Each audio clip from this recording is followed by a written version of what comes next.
Doctor Akhilesh गुमास्ता जी से निवेदन करता हूं कि वे आएं और अपने प्रेरणात्मक कर्णप्रिय वचनों से इस सभा कक्ष को आच्छादित करें।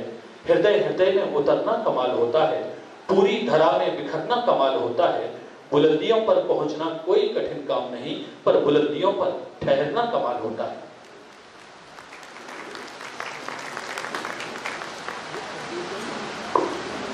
राम ही कोदन राम ही कोमन राम ही की सबरी चतुराई, भूख में राम प्यास में राम अघान में राम पुकारत जाई। राम ही पालत राम ही मारत राम ही ठाकुर राम सिपाही, केशव दास विचार करे तुम राम कहो तुम्हें राम दुहाई। आज पूरा देश और पूरा विश्व यही गा रहा है, इसलिए मैं उस जो गायन है उसको आप तक पहुंचाने का प्रयास कर रहा हूं, जो गुंजन पूरे विश्व में व्याप्त हो रहा है। आज की इस सभा में दीदी विराजमान है, इंदुमती जी, और ये आयोजकों का परम कृपा है मुझ पर। आदरणीय राकेश जी, दयानिधि जी, ये कार्यक्रम शायद सतना में होना था, लेकिन ईश्वरीय विधान ऐसा था कि ये कार्यक्रम छतरपुर में हुआ। मुझे याद है सितंबर सन 76 को पीएमटी का रिजल्ट आया। बीएससी फर्स्ट ईयर में मैं महाराजा कॉलेज में था। महाराजा कॉलेज से घर आया था। पिताजी यहाँ गवर्नमेंट कॉलेज ऑफ एजुकेशन में, दीदी लोग जो विराजमान है यहाँ पर, हमारे दादाजी और माताजी की पुत्री हैं, उन्होंने जिस कॉलेज से बीएड किया है उस नाते वे भी मेरी बहनें हैं। मेरे पिताजी वहाँ प्रिंसिपल थे। उन्होंने घर फोन किया, घर से कॉलेज में मैसेज आया और मैं दौड़ते हुए घर पहुँचा कि तुम्हारा बेटा पीएमटी में सिलेक्शन हो गया। पिताजी ने उस समय जब सिलेक्शन हुआ तो धन्वंतरी की छोटी सी तस्वीर दी थी, और जैसे आज धन्वंतरी से धन्वंतरी तक पूरी परिक्रमा हो गई, मुझे ऐसा कुछ अनुभव हो रहा है कि जैसे मेडिकल प्रोफेशन की पूरी परिक्रमा कर ली। और आप आश्चर्य करेंगे कि वो धन्वंतरी की जो प्रतिमा में उसको अक्सर मन में याद करता रहता था, कभी उस पर ध्यान नहीं दिया कि कहाँ चली गई। लेकिन आज पुनः जो आदरणीय राकेश जी ने मुझे वो प्रतिमा दी तो मुझे स्मरण हुआ वो बात, और मैंने उस पूरी परिक्रमा में जो अंतिम आहुति राकेश जी द्वारा और यहाँ के न्यास द्वारा दी गई है उसके मैं अभिभूत हूँ और उनको नमन करता हूँ, प्रणाम करता हूँ। जब ये बात मुझे समय बताया ही नहीं गया, अध्यक्ष का हालांकि समय सीमा नहीं होती, लेकिन मुझे मालूम है, मैं खुद ताई जी को सुनने आया हूँ और हम लोग यूट्यूब पे सुनते हैं और उनकी बातों को सार्थक करने, उनकी बातों के गमन करने का प्रयास करते हैं। एक रामायण का काम मैंने किया है, Ramayan the hymns of Himalaya. 2011 में दिल्ली में पिक्की ऑडिटोरियम में माननीय अडवाणी जी और रितंबरा दीदी ने इसका विमोचन किया था। तो मैं ये देख रहा था कि दीदी जब विराजमान थी तो अचानक वो जो चौपाई उसमें लिखी हुई है वो याद आ गई। मैं आदरणीय दीदी को समर्पित करना चाहता हूँ कि saints show the way, saints know the way. सन्यासी संत पुरुष दिशा जानते हैं। Saints know the way, saints go the way. सन्यासी उस दिशा की ओर अग्रसर होते हैं। सेंट्स शो द वे, सन्यासी वह दिशा दिखाते हैं। सेंट्स बेस्टो द वे, वो हमें समर्पित करते हैं वो दिशाएं। तो ऐसी दीदी को मैं वहाँ जो उसमें उद्धृत है, मैं उद्धृत करते हुए समर्पित करता हूँ कि saints know the way, saints go the way, saints show the way, saints bestow the way. तो यह बात करते हुए मैं सोच रहा था कि कहाँ शुरू करूं और कहाँ खत्म करूं, तो छोटी सी बात लेकर मैं प्रारंभ भी करूंगा और वहीं शुरू करूंगा और संक्षेप में करूंगा। वो बहुत मुख्य है, पुनरुत्थान। ये मुझे अभी वाक्य अचानक मिला, दीदी जी जिस प्रकल्प पे काम कर रही हैं, पुनरुत्थान यानी उत्थान पूर्व में हुआ था उसका पुनः स्थापित करना है। तो शिक्षा के बारे में मैं शिक्षाविद नहीं हूँ, ना मैं शिक्षक जानता, लेकिन यहाँ पर मेरी शिक्षा हुई है। तो पुनरुत्थान कैसी होती है, तो किसी भी समाज का, किसी भी घर का, किसी भी व्यक्ति का यदि पुनरुत्थान होता है तो उसकी गंगा किस तरह बहती है, यदि हम उसको देखें तो उसकी गंगा के दो किनारे होते हैं। एक होता है आत्म प्रत्यय, सेल्फ डिस्कवरी, अपने आप को हम समझें, और दूसरा होता है सेल्फ मैनिफेस्टेशन, जिसकी बात दीदी करेंगी, जो ये लोग काम कर रहे हैं। आत्म प्रत्यय और आत्माभिव्यक्ति यानी हम सब अपने आप को प्रस्तुत करें उस कार्य के लिए। अचानक मुझे नहीं लगता, यहाँ शिक्षा की जब बात होती है तो हमें कोसना प्रारंभ करते हैं 1835 से। 1835 पे जाते हैं। 1835 में एक व्यक्ति ने भले जितने काम किए हो मुझे नहीं मालूम, लेकिन अपने पिता को वो पत्र लिखता है। मेकाले अपने पिता को पत्र लिखता है कि I want Indian blood, Indian colour and English, अब आप मार कीजिए, English opinion, English thoughts and English intellect. ये उसके शब्द है अपने पिता को लिखे हुए। 1836 में वो अपने पिता को ये वाक्य लिखकर सब जगह फैलाता है। अभी हम उससे निकल नहीं पाए। गांधी भी उसी विचारधारा में पढ़े, स्वामी विवेकानंद भी उसी कंटिन्यूटी में, वही पॉलिसी में पढ़े, और वह पॉलिसी कितनी कोठारी कमीशन ने परिवर्तित की, कितनी आगे की कमीशन ने परिवर्तित की, मेरा विषय नहीं है। लेकिन कुल मिलाकर मैं ये कहना चाहता हूँ कि ईश्वरीय योजना ऐसी होती है कि 1836 में मेकाले कुछ कहता है और इस उर्वरा धरती से उसी वर्ष 1836 में ही कलकत्ता के कामारपुकुर में रामकृष्ण परमहंस का जन्म होता है। मतलब काउंटर देने ये भूमि में तत्काल रावण हुआ तो राम हुए, शिवाजी वो जो मुगल शासक हुए तो शिवाजी भी हुए और समर्थ रामदास भी हुए। तो इस तरह की बात करते हुए हमें लगता है, शास्त्री जी यहाँ गर्दन हिला रहे हैं, हमें लगता है कि उस बात को ध्यान में रखना पड़ेगा हमें कि बहुत कुछ हमें कितना करना है और कितना ईश्वर के हाथ में छोड़ना है।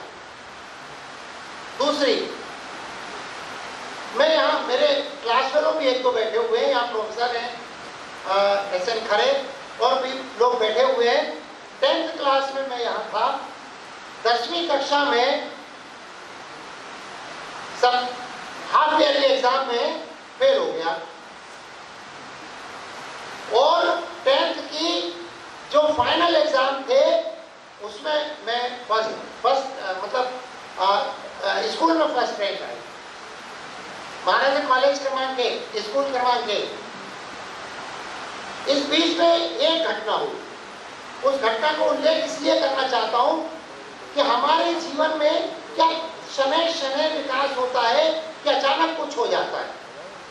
शायद विवेकानंद के जीवन में अचानक हुआ, अचानक इस धरा पर हुआ कि आक्रमण हुआ मेकाले का और रामकृष्ण परमहंस का जन्म काउंटर के रूप में हुआ। मैं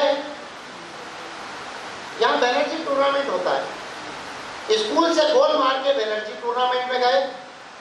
वहां पर सड़क पर कोई पुस्तकें बेच रहा था। जब वो पुस्तकें बेच रहा था तो मैंने क्या मुख्य पुस्तक खरीदी मुझे याद नहीं है, लेकिन उसके पास 10 पैसे खुले नहीं थे वापस करने। मुझे अंदाज है 2 रुपये 90 पैसे या 3 रुपये 90 पैसे या 3 रुपये 40 पैसे की कुछ पुस्तक ली होगी, 10 पैसे उसके पास नहीं थे। तो उसने मुझे पुस्तक दी, चतुर्वेदी, उसने मुझे पुस्तक दी। वह थी स्वामी विवेकानंद की मेरी समर नीति लिखी हुई पुस्तक, छोटी सी पुस्तक, अभी भी वो शायद 5 रुपए की पुस्तक है, विवेकानंद केंद्र ने छापी है। मेरी नीति कुछ और नाम है उसका। उसमें 4 व्याख्यान थे स्वामी विवेकानंद के। जब वो विदेश से लौट के आए, कोलंबो का व्याख्यान, पेरम्बदूर का व्याख्यान, मदुरई का व्याख्यान और मद्रास का व्याख्यान। मैंने उसको जब पढ़ना शुरू किया, उसने मेरा जीवन बदल दिया। एक ये जो वो छुट्टे पैसे नहीं थे, उसने जो पुस्तक दी, उसने मेरा जीवन बदल दिया। तीसरी घटना, मेरा मित्र विदेश से आया, पिछले बार अपने वर्ल्ड रामायण कॉन्फ्रेंस की थी। नीलेश ओक नाम का व्यक्ति है जो कि रामायण पे ही अमेरिका में काम कर रहा है। उसने मुझे अपना व्यक्तिगत बात बताई। उसने बताया कि अमेरिकन ने उससे पूछा, यार क्या बात है कि भारतीय जो बच्चे हैं जब अमेरिका में आते हैं तो पूरी की पूरी नौकरियां वो ले जाते हैं। उनका आईक्यू और अमेरिकन बच्चों का आईक्यू बराबर है। मैं मैकाले को जवाब दे रहा हूं यहां से। उनका आईक्यू और हमारे बच्चों का आईक्यू, अमेरिकन बच्चों का आईक्यू बराबर है। उनका डीक्यू यानी कार्य क्षमता यानी डिलीजेंस क्वोशिएंट दोनों बराबर हैं। आईक्यू और डीक्यू पे पूरी काम चलती है। ये क्या बात है कि भारतीय बच्चों को अमेरिकन हाथों हाथ ले लेते हैं, जैसे ही आता है एक लॉट पूरा का पूरा एग्जाम हो जाता है। क्या बात? तो नीलेश ओक जो मेरा मित्र अमेरिका में है, उसने उत्तर दिया कि भाई साहब, आपके यहाँ का बच्चों का SQ 0 है, जो कि हमारे बच्चों का SQ 100 है। SQ यानी स्पिरिचुअल क्वोशिएंट यानी आध्यात्मिक गुणांक। अब इस पुनरुत्थान की सरिता में यदि हम उस दिशा को देखें कि किस तरह ये तीनों घटनाएं मैकाले की प्राकृतिक रूप से भारत के जवाब, और दूसरा स्पिरिचुअल क्वोशिएंट, तीसरा एक मेरी समर नीति, और इसके साथ एक छोटी सी घटना और, क्योंकि यहाँ विद्यार्थी विराजमान है और यहाँ पे शिक्षक शिक्षिकाएं बैठी हुई हैं, तो मैं छोटी सी घटना स्वामी विवेकानंद के जीवन की, जो हेनरी राइट उनके W.W. हेस्टी उनके प्रिंसिपल थे, उन्होंने उनके जो वार्षिकोत्सव में जो स्वामी विवेकानंद के बारे में कहा, इंग्लिश में, here is a boy Naren, I have traversed far and wide, I am yet to find such a talent and possibility even in philosophical students of Harvard University. Harvard university उस समय सबसे उत्कृष्ट विद्यालय था और philosophy के विद्यार्थी सबसे ज्यादा जो आईक्यू वाले थे वहां जाते थे। तो स्वामी विवेकानंद के बारे में वो W.W. हेस्टी बोलते हैं कि I am yet to find such a talent and possibility. अब टैलेंट तो भगवान का दिया हुआ हो सकता है, लेकिन पॉसिबिलिटी, ये शब्द मैंने पकड़ा। क्या ये बात उन्होंने क्यों कही? तो पॉसिबिलिटी मुझे लगता है कि जितने शिक्षक हैं, शिक्षण का कार्यक्रम जो होना है, पुनरुत्थान का कार्य होना है, तो आत्म प्रत्यय तो आपको मिला, लेकिन आत्माभिव्यक्ति कैसे हो, शिक्षक कैसे मैनिफेस्ट करें, तो वहाँ शिक्षण के विषय में मैं बताना चाहूँगा सभी शिक्षकों को, और उस विषय के लिए शिक्षा में जहाँ विराजमान है उनको वे विस्तार से उस विषय को लेंगी कि पॉसिबिलिटी, संभावना शब्द जो उन्होंने विवेकानंद के लिए उपयोग किया, निश्चित ही हम हर विद्यार्थी में विवेकानंद की पॉसिबिलिटी क्या तलाश सकते हैं, क्या संभावना है। स्वामी विवेकानंद ने कहा था कि मुझे 1/10 ऐसे दे दो तो मैं भारत का नक्शा बदल दूंगा। आपको संभावना है क्या? है। और मैंने देखा है मेरे घर के पीछे संभावना कहाँ मिलती है। मेरे घर के पीछे एक साथ मुनगा का पेड़ लगा था, बहुत कचरा होता, उसको काट डाला। अब काटने के बाद उसके तना, अभी कुछ दिन पुरानी बात है, बरसात में तना दोनों तरफ से, जड़ भी नहीं, ऊपर भी कुछ नहीं और नीचे भी कुछ नहीं, कटा हुआ ढूंढ पड़ा था। तो ढूंढ का क्या हुआ, अभी नवरात्रि जब आई तो मैंने कहा यार ये सूख गया होगा, इसकी लकड़ी अपन शायद काम आ जाएगी हवन में। तो जब मैं गया तो उस टूटे हुए ढूंढ में फुनगी निकल आई। उस टूटे हुए ढूंढ में फुनगी निकल आई थी। तो मुझे अब भी याद आया कि स्वामी विवेकानंद की जो पॉसिबिलिटी है, क्यों ना हम शिक्षक और शिक्षाविद और शिक्षण संस्थाएं और शिक्षा कार्य ऐसे ढूंढों में भी हम अपना वह पॉसिबिलिटी संभावनाएं देखें। तो मेरा यही सोचना था। अब हम आत्माभिव्यक्ति का एक उदाहरण देके मैं अपनी बात को विराम दूंगा।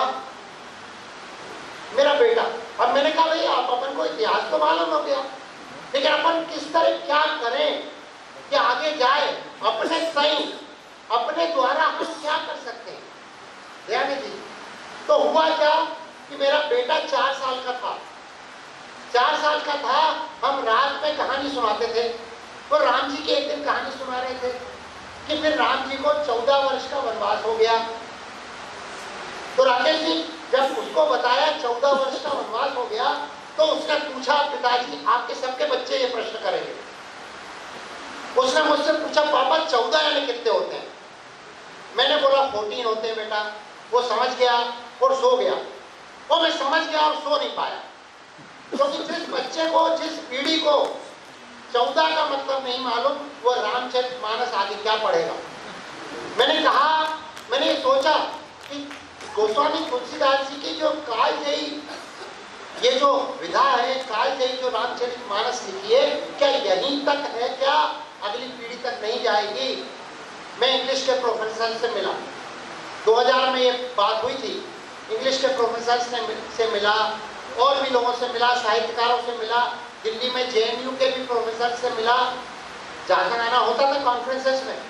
फिर मैंने कहा कि नहीं ये तो कोई नहीं करेगा। मेरे पिताजी ने मुझे कहा जैसे आप गणेश जी की, आप दद्दा जी की, गणेश प्रसाद जी की आप छवि यानी उनका कार्य बढ़ाने का काम कर रहे हैं, वैसे ही मेरे पिताजी ने बोला, आदेश दिया या तुम करो ये। मैंने कहा मैंने तो अंग्रेजी यहीं महाराजा स्कूल में क्रमांक 2 में हायर इंग्लिश थी, लेकिन 10वीं क्लास तक पढ़ी।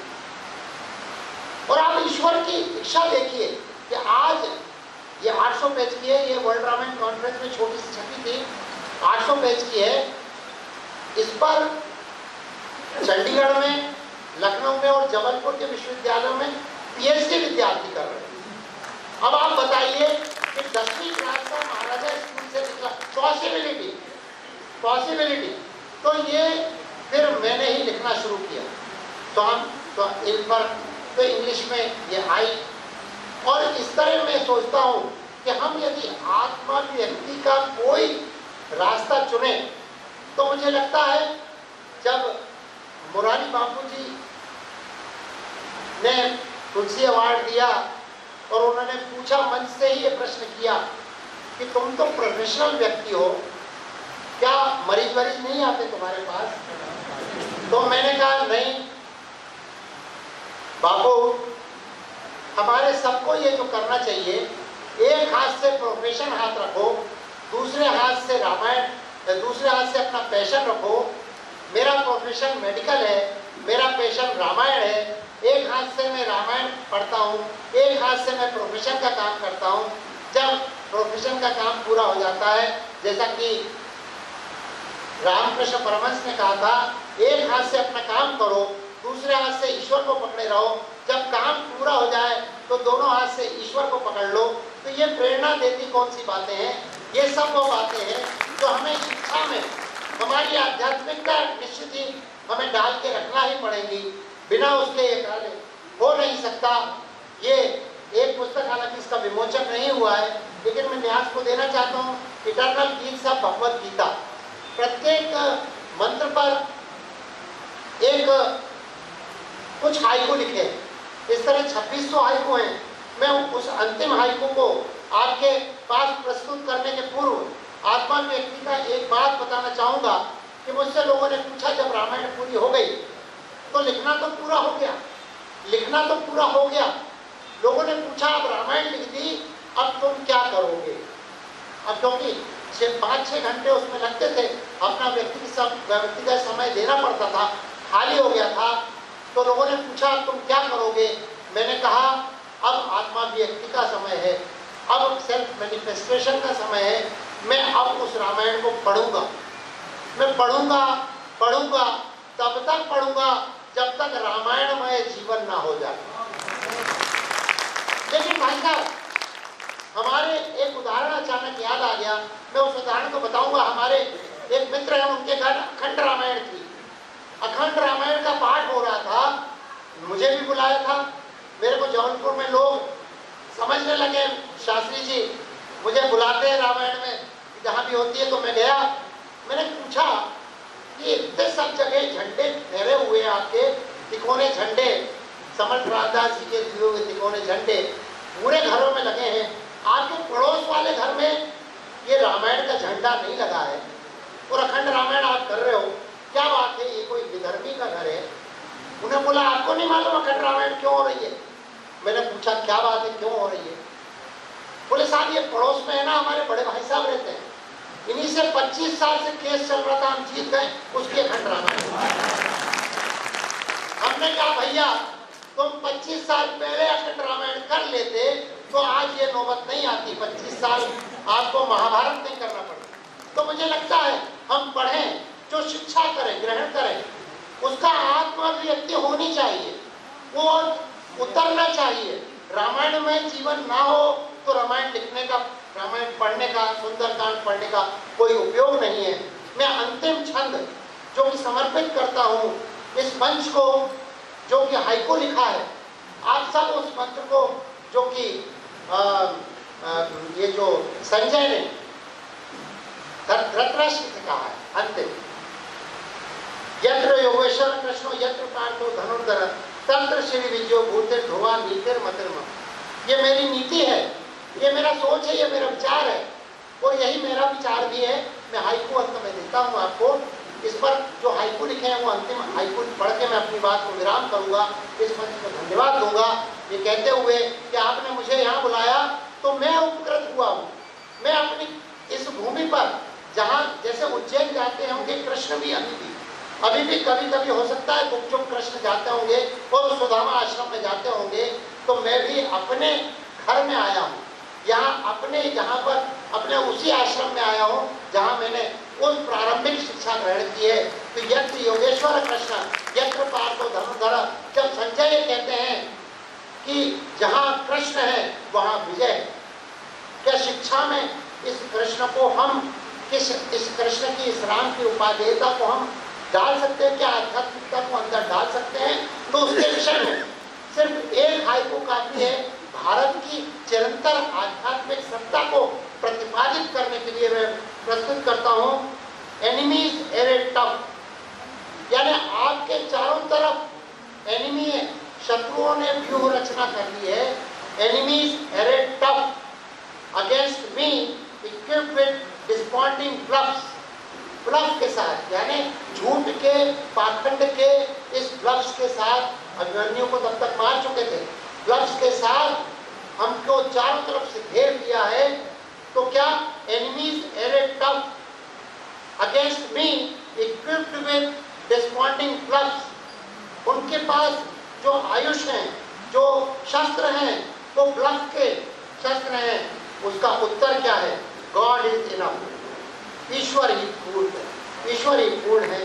तो God is enough, spirituality is enough, Krishna Ram is enough. मुझे लगता है जब ये शिक्षण में, ये पुनरुत्थान की जब गंगा बहेगी, तो एक तरफ हम आत्म प्रत्यय करेंगे, एक तरफ हम आत्मा अभिव्यक्ति करेंगे, उसमें निश्चित ही हम पूर्व के आध्यात्मिकता को देखेंगे, वर्तमान की गंगा को देखेंगे और भविष्य के आध्यात्मिकता को जब एक साथ देंगे तो देश में गंगा सागर तक पहुंचने की क्षमता रहेगी। बहुत बहुत धन्यवाद यहाँ बुलाने के लिए। ये पुस्तक, ये जो अभी विमोचन नहीं हुआ है, the eternal creeds of Bhagavad Gita, मैं राकेश जी को देना चाहूँगा न्यास के लाइब्रेरी के लिए। बहुत बहुत धन्यवाद।